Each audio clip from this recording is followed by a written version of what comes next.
Hello and welcome to the Wedding Dish Podcast. Grab your fork and knife and take a seat at our table as we dish on all things weddings. You'll hear stories and tips from real couples and wedding pros about love, life, and entrepreneurship. I am Sarah Alapin. I'm the host of The Wedding Dish, and I am the CEO of Photos from the Harty and District Bliss.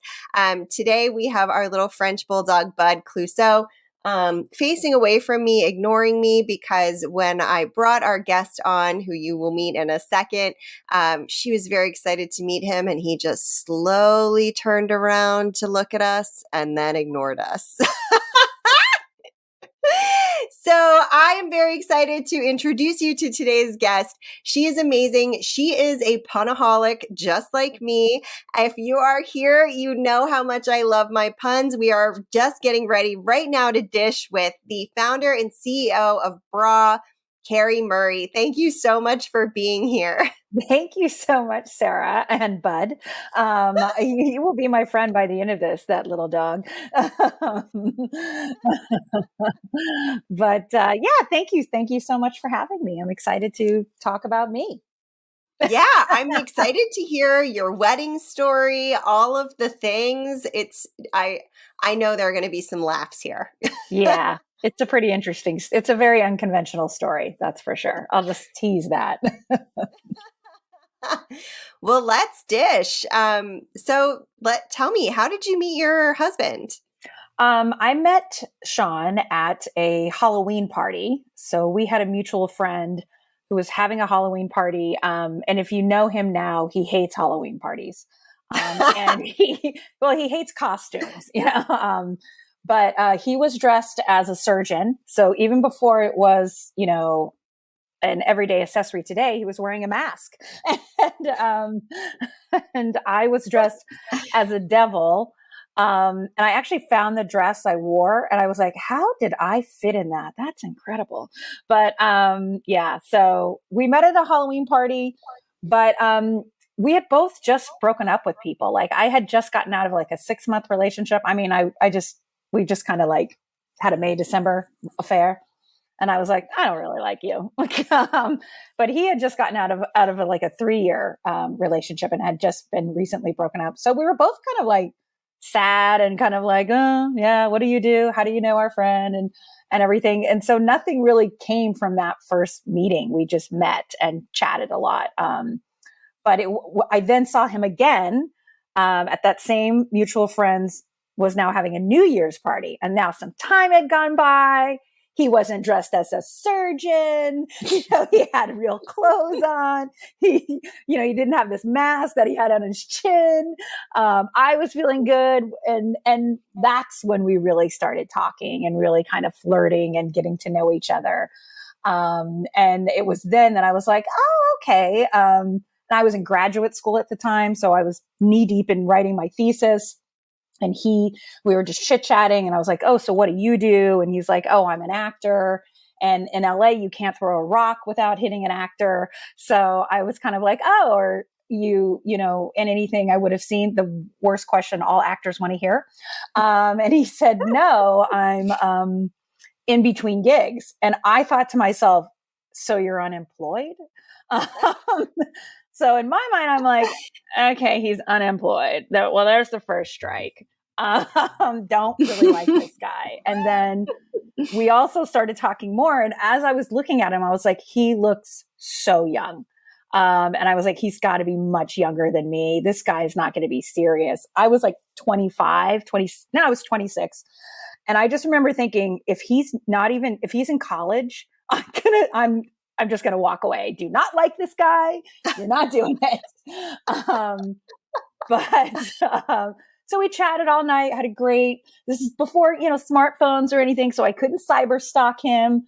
There was no Google of people, but he walked me to my car and we exchanged numbers. Yeah. And then our first date was probably a few weeks after that I picked him up for.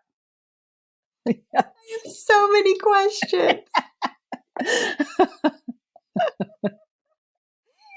Oh my God, I love it so much. Okay, first question, how old was he? Good question. Oh, so like the next day I called my friend and I was like, okay, give me the skinny on Sean. How old is he? And it was New Year's Eve and his birthday's November 15th. And she said, he just turned 25. And I was like, thank God he's at least 25. I was expecting 21, 22. So I was like, okay. And my birthday's in February. So I was about to turn 27. So I married a younger man. You and I have that in common as well. Yeah. I thought Philippe was older because he had already graduated from grad school and I was still in grad school. And his birthday came up like a month and a half after we started dating. And I hadn't asked him how old he was. Mm-hmm. And then when he was like, oh, I'm turning 25, I was like, oh my God. Yeah. I met my husband at 25. I was just so relieved he was at least 25. I was like, please don't. But I was still worried about like, he doesn't have a job.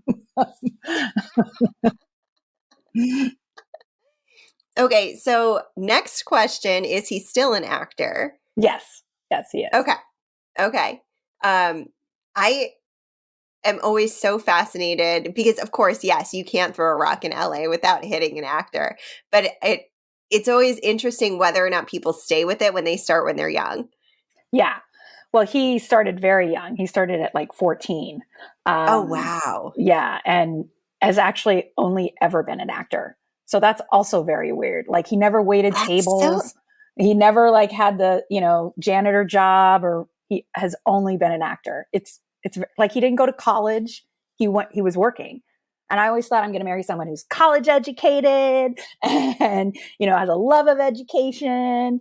Yep. Nope. He didn't go to college. He worked. That when I met him, so he was not working. Yeah. So when I met him, he was in between like his show. He had done a couple pilots. He'd done some commercials, but he was in between them.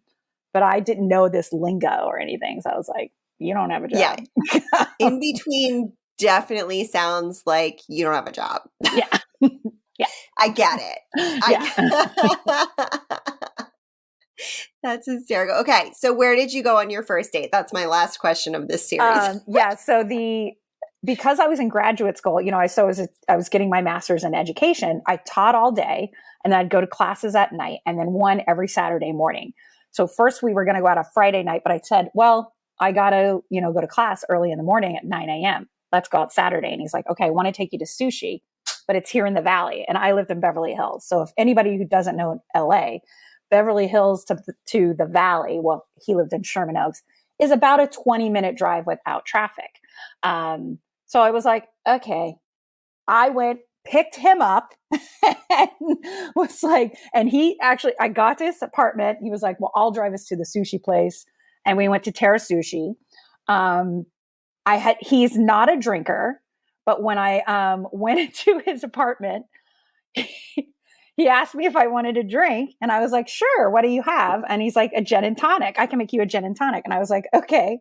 So he pulls out these beer steins. I'm not kidding you. Like a 12-ounce beer stein. And he pours a gin and tonic and fills the whole glass. And I was like, that's like really like a beer stein of gin. Really big. So I was already like, oh my God. So he can't really make cocktails. That's okay. But in his kitchen, he had a framed photo of Dale Cooper, who's a character from the show Twin Peaks, which I loved, which is a 90s crazy show, David Lynch. It's only had 2 seasons, very obscure. And I said to him, oh, Agent Cooper. And that was the moment he was like, I'm going to marry this girl, because nobody knew who Twin Peaks was. It was very, very obscure reference. But he told me later, he goes, once you said that, I totally relaxed. And I was just like, oh, she's definitely going to be the one. And then I poured out the gin and tonic, and I was like, let's just go to sushi. Had a great sushi dinner. We had some sake there. Again, he doesn't drink at all. He's very allergic to it. And, but still ordered it to make him, get the nerves down and everything. We had a great dinner, went back home. I purposely didn't shave my legs so it wouldn't go too far. Had a lovely kiss goodbye. And that was our first date. Oh my God. I give advice, not only stories. My stories come with tips for anyone going on a first date and they don't want it to go too far. I used to do that too. Yes. It's true. It's how like, don't shave. And you're like, I'm keeping my top on. Yeah. It's true. It's true. Those pants are staying on too. Yeah. Not going to feel my hairy ankles. Oh no. Yeah. Oh my gosh, I love that so much.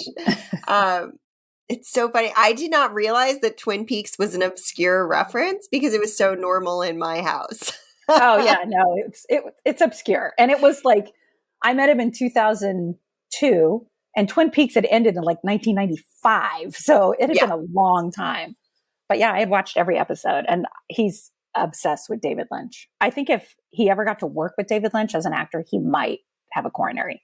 He would die. But yeah, I've seen now every David Lynch. And at the time, Mulholland Drive had just gotten out and I had already seen the movie. So we had something to talk about at dinner, which was easy for him because I had no idea how nervous he was, but he was very nervous. Really? Yeah. I had no idea. Oh my gosh. Yeah. But you're so easy to talk to. Yeah, I know. I'm non-threatening. And you're funny. You put people at ease right away. Yeah. Well, thank you. But yeah, it was a good date. It was a good first date, I can't say. He also ordered appetizers. So that means I thought, oh, you're not in a rush. So I really love that. He was like, do you want to get an appetizer? And I was like, oh my gosh, yes, I do. I love that. That's a really good point. I've never thought about it, but when someone orders appetizers, it does indicate to you that they're not in a rush, that they're interested in like sitting there for a while and having a conversation. It's not like straight to the meal. Yeah. Yeah. Yeah. Mm-hmm.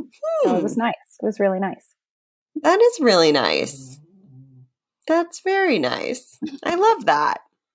Yeah. That's funny. After this, I'm going to have to I'll have to connect you with my friend Tara and Matt. My friends Tara and Matt do the Scary Movie Project, and they would probably love to have your husband on as a guest. Absolutely. If he's interested in being a podcast guest. Absolutely. Also, our mutual friend Christoph, who is on the Big Deal podcast. Oh, I don't know. I'm kind of a Big Deal podcast. I don't know that. Oh, he is. He was in the reiteration or whatever, the reboot of Twin Peaks. Oh, I saw that. He's worked with David Lynch. Oh yeah, he would geek out over that. Are you kidding? That's great. Yes, two fun things for you to talk about later. Would you? Okay. Yeah, please connect me. I love it. David Lynch. Oh my gosh. Yeah. Yeah. And you and I are all about connecting people. That's like, that's our sweet spot in the world. Absolutely. So easy. And fun and rewarding. Yeah. Truly. It feels good. Yeah. Truly does. So tell us about the proposal. And I'm actually kind of excited to hear this story for probably a different reason. But the funny thing you put in my pre-recording questionnaire, it just made me laugh so hard with size 8.5. Yeah. So by this point, we had been dating for about 2 years and we were now living together. And I'd say it was like a night where I was just really grumpy and really kind of pissy, and I was like tired, and I was probably PMSing or whatever. And for some reason, this was the night he was going to propose. He chose this night to propose. I was like coming out of the bathroom and I was getting ready for bed, and I turned around and he's got this ring and he's just like, will you marry me? And I was just like, I'm such a bitch. I've been so grumpy. And I was like, yes, I said yes and everything. And he gave me the ring and it was so massive. The diamond was lovely, but the ring itself was so massive because he thought your ring size matched your foot size. So he got me an 8.5 size ring. And it didn't even fit on my thumb. I was just like, thanks. So because I just gotten engaged, I taped that guy up. I put so much tape on it. I was like, I'm wearing it to work tomorrow. At this point, I was now teaching and had it, but it's fitted now. And actually, this isn't my actual ring. My ring actually got stolen, the one he proposed with. Yeah, it did. Oh, no. And so I had to get it replaced, but he got me the same ring, a little bit bigger. But yeah, that was a horrible story, but yeah. And he actually lost his ring about 6 months into marriage because he was working and he had it on and his character wasn't married. So he took the ring off, put it in his wardrobe, turned wardrobe in, and it just goes to the cleaners. So that ring was gone. So neither of us are wearing our original wedding rings or bands. That makes total sense. I just wash my hands too much. So I have and also as a photographer, I don't want to ding it up. Mine's an heirloom ring. And Philippe just straight doesn't wear his ring. He didn't like it. So he just stopped wearing it. Like, I'm good. I don't need this. Yeah. I did convince him though that like at our 15 wedding anniversary, that means you get an upgrade. You get a little bigger diamond. And he was like, really? And I was like, yeah. That's a thing.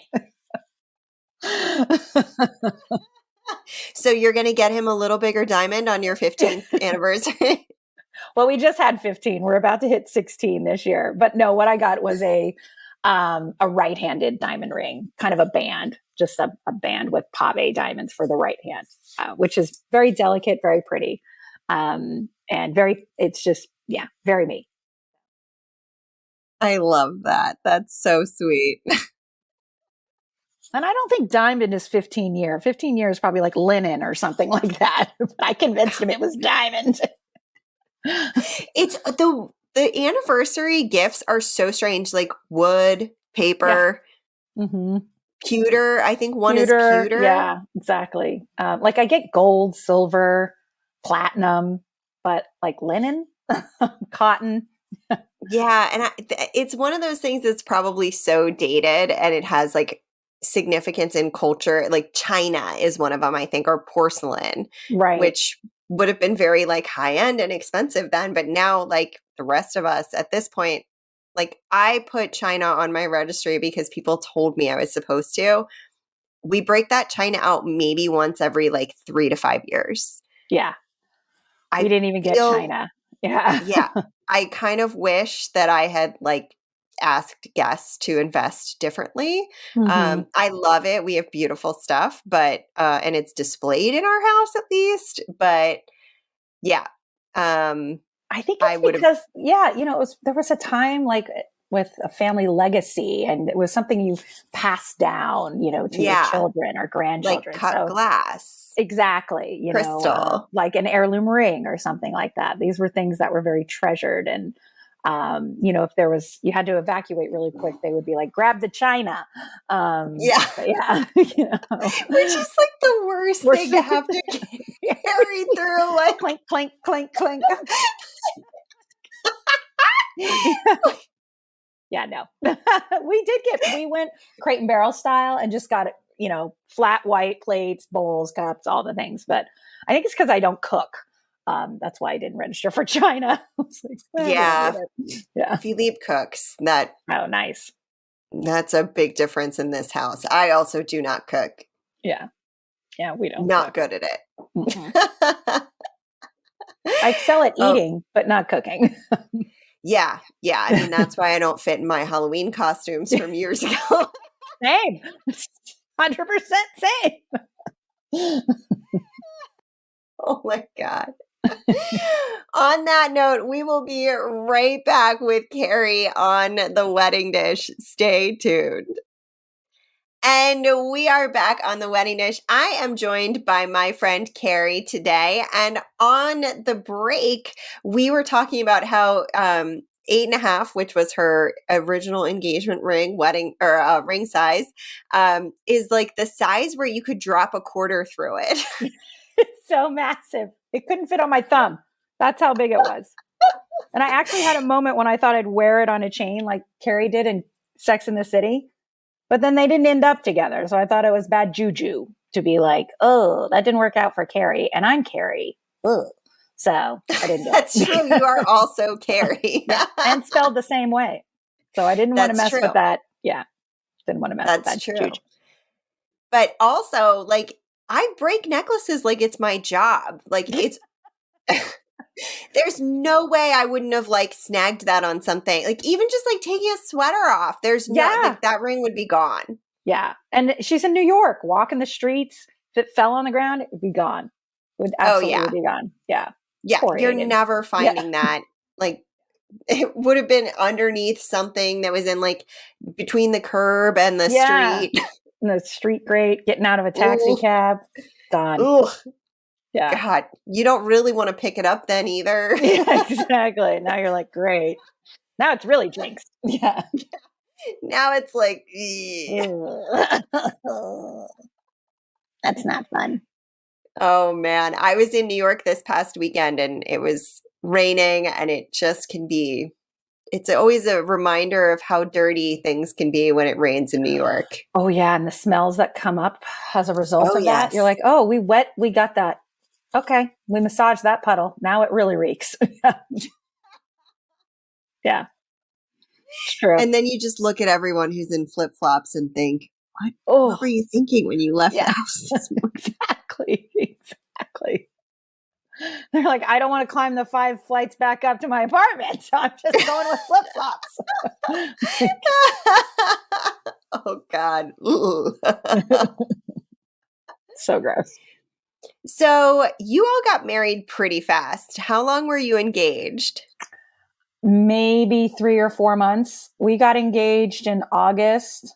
Well, I kind of put the heat on him in June. I was like, what are we doing? What's going on? And then August, we got engaged. We got married November 26th. Okay. So Thanksgiving break for teachers. And for actors, it's a union holiday. And we purposely did that because we knew we were always have a holiday weekend if we wanted to go anyplace. So that was done purposely.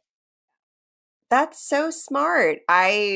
Not being in the acting world myself, would not have thought about a union holiday as being a thing that even exists.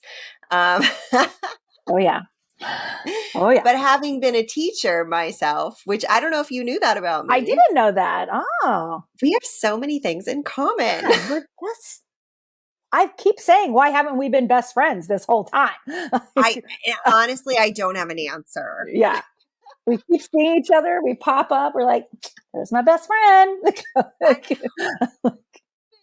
Yeah, I taught high school for a really long time. And that's why I was like, when did they get married? If she got engaged in August, I would have put the squeeze on him in June too, because you want to, either you're waiting you have to another make that year. Yeah. Yeah. Or you're getting married at spring break or something. Yeah. Or between Christmas and New Year's. And that's my birthday. That's not happening. So that month is taken. Well, and his birthday is November 15th, but I was like, yeah, you're fine. We can have an anniversary there. So it was fine. So yeah, we got married on the Saturday of Thanksgiving weekend. Okay. So how was it planning a wedding in 4 months? Well, that's one of the things, if I had to do it over, which you asked in the questionnaire was, I would have hired a wedding coordinator, planner. But I just I have been in so many weddings that I kind of knew what the gist was, what I needed. And honestly, it wasn't really confirmed until we found a venue because it was so soon. And it's a holiday weekend. So we thought, okay, if we can find a venue, then we're set. And then from there, also what was great was the venue had it had the catering, it had the linens, it had everything already there. What we didn't anticipate was that it was already going to be decorated for Christmas. So it had the most beautiful lights and a tree. And it was just like, I didn't have to buy lighting. I was like, oh my gosh, this is gorgeous. So what that made it easier, the fact that we got married at a country club because it had everything there. But, coordinating the flowers, and the marriage certificate and the, all of the kind of DJ and that kind of stuff just kind of fell in place. But it was a time crunch. And, you know, in LA, there isn't really a wedding season because we have the weather. So weddings happen Yeah. all year round. So I was naive to think, oh, it's not wedding season. Yeah, it didn't matter. Yeah. Yeah. So honestly, the biggest thing we spent the most money on was the photographer, and the venue. But yeah, and we figured, and I knew I really wanted, really great photography. It was also at a time when, you know, it was 2005. So we were just switching into more digital photography. People had, you know, cameras, not smartphones yet, where we could take the picture and see the photo in the back of the camera.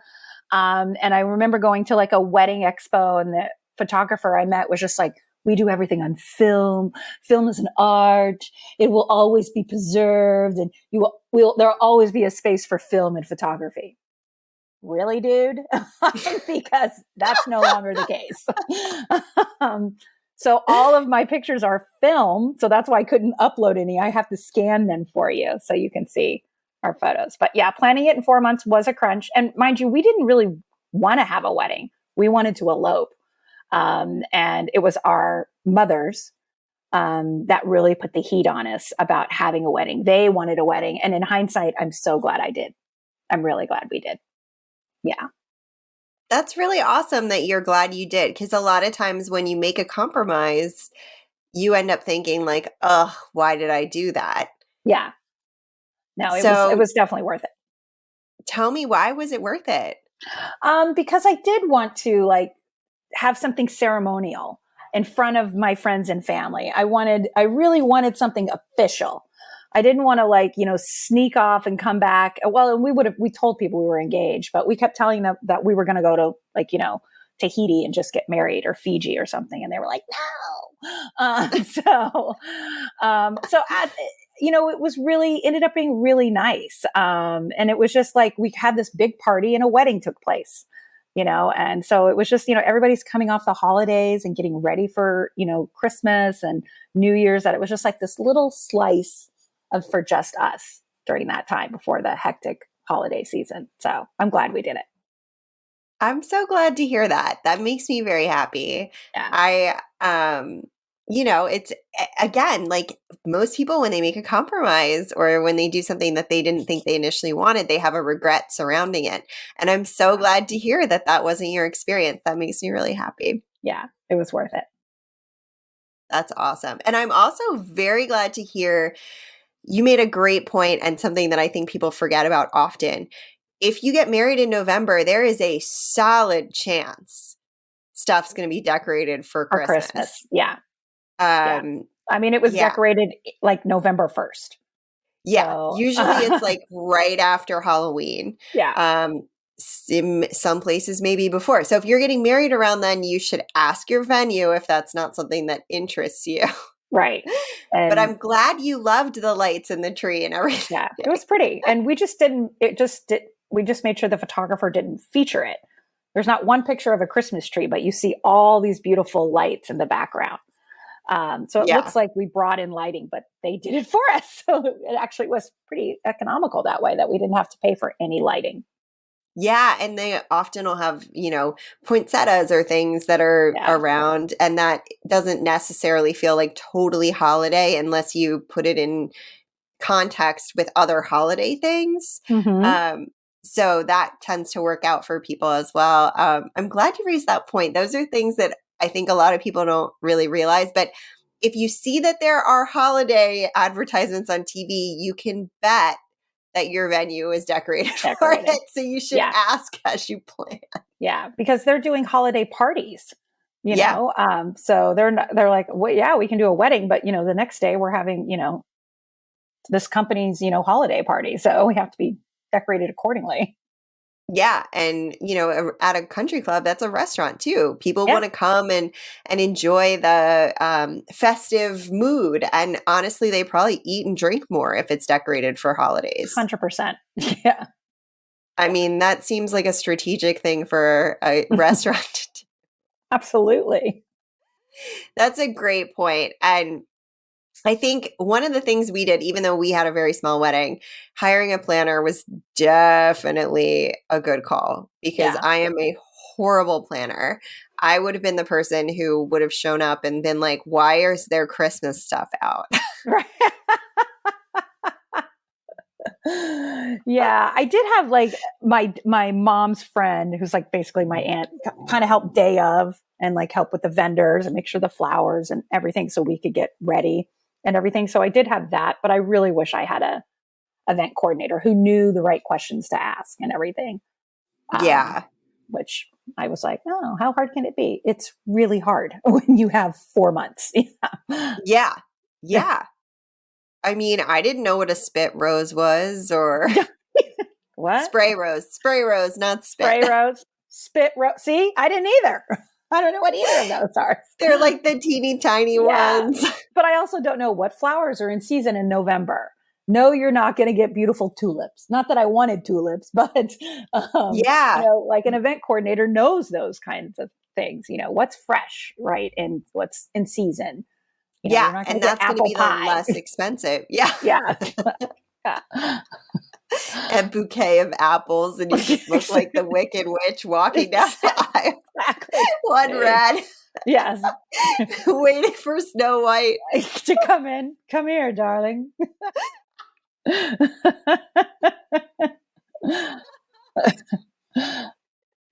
Oh my gosh. So is there anything that other than having a wedding planner that you would have changed about the wedding planning process? I definitely don't this is the part of the controversial part. See the reason to involve a wedding party. Bridesmaids, maid of honors. I think there's just too many cooks in the kitchen as it is when you're planning a wedding.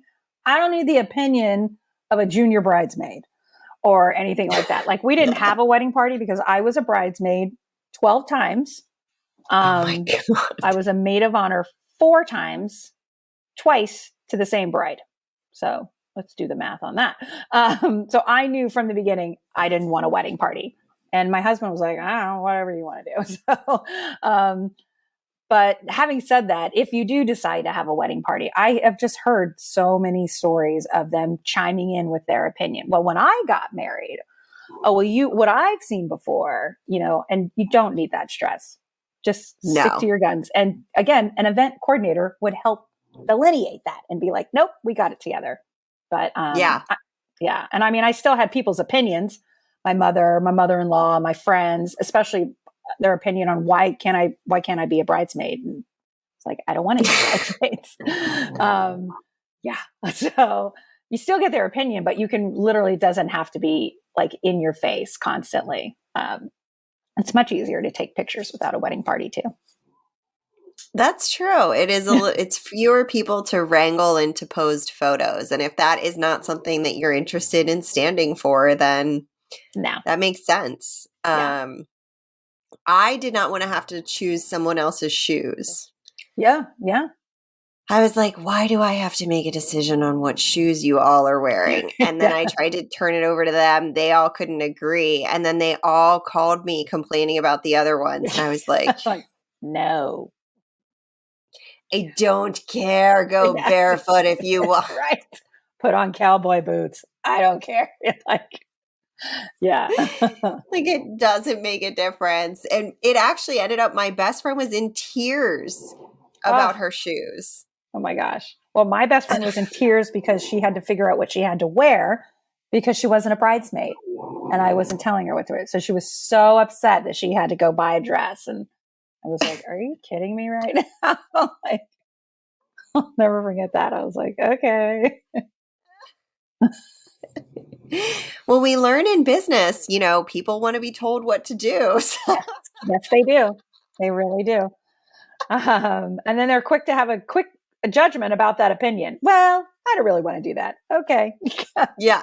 I don't like these shoes. Now that you've told me I need to wear these. That you need to wear these. Okay. That you asked me to tell you. Oh my gosh. What were some of your favorite moments from your wedding day? Well, the reveal is always fun. Like we took photos again, because it was November, it was going to get darker sooner. So our ceremony took place at 5, right when No, 4. And the sun was going to be set around 5. So we took our photos prior to, and the lighting was really pretty, right? So we're out on the golf course and the ceremony was outside. It was so windy. So my veil, which is all over the place, which is fun because in the photos, there's like this veil flying up when we're saying I do. But as we're walking along this path, towards, we're holding hands and looking back at each other. You're a photographer. You've seen the pose. Mm-hmm. Yep. There's a golf cart coming and it's waiting for us to like get off the path so it can go by. And we were like, oh, sorry. And we get out of the way and it's Jack Nicholson is driving the golf course. This is LA. And he was just like, hey, congratulations. And I was like, Jack Nicholson is at my wedding. Who knew? But that was fun. That part, the reveal was one of my favorite parts. But then having him almost run us over, that was fun. And I had one of those dresses with all the little buttons down the back, and you have to do each of them. And I had no idea that once I got dressed that I thought you just did the zipper and the buttons just like laid flat, but you actually have to go in and button each individual one. So my dress was completely unbuttoned in all of those photos. Oh, really? Yes, in all of the photos. So I had to go back in. And as we're going back in, my train of my dress goes through this mud, and underneath it's muddy. And the photographer is like, don't worry, I got some club soda. We will clean it. And I was like, it's okay. This is going to make for a good story. So there's a muddy stain on the bottom of my dress. It was underneath. It was fine. Papa. But that was one, and then I go back in and I buttoned my dress before the ceremony. Oh my God. I was like, I didn't want to have like that 4 weddings and a funeral moment where she walks down the aisle and the dress is tucked in her underwear. I was like, God. I should button my dress. That was fun. We also, another thing I loved is neither one of us liked cake. So we did not have a wedding cake. We had cheesecake. And we just had 3 different flavors. We did not do the traditional cake cutting and then feed it to each other because that's not my jam. I don't like anything traditional. So we just had cheesecake as our wedding cake. And what else did I really loved the music, fell on my ass a couple times dancing because I was wearing shoes that were way too high, but I had to have these shoes. And you know how they always say, try the shoes on many times before the big day. I think I did that twice. Totally regretted it. Those shoes are awful. Horrible shoes. It was such a bad choice. But yeah, so I fell. I mean, it might have been the vodka, shots we were doing too, but no gin and tonic in a. Yeah, no gin and tonic. I don't even like gin. Oh my gosh.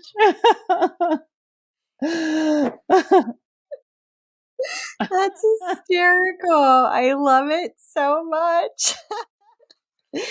Oh my goodness. Well, that's about all we have time for today, unless you have any specific exciting story you want to tell or any advice you would like to impart on our listeners. I think overall, we also had we kind of agreed to have only invite people we both had met. So then the budget stayed friendly, and we'd had a couple exceptions, grandparents, but I would say my best advice is make it about you. And if you don't want to invite your third cousin that you haven't seen since high school, then don't invite them. It's okay. Yeah. That's what I would advise. Keep your guest list to who you want it to be. Yeah. Think of it as a party. Yeah. Mm-hmm. Yeah. I think that's a really good piece of advice. Whether that be 300 people that you really want to be there, or whether that be 17 or, 75. Exactly. Making it so that it's the people that you want to be surrounded by on that day. Yeah. That's what I would advise. Very smart. Very smart. You're a pretty crafty lady. That's right. Not just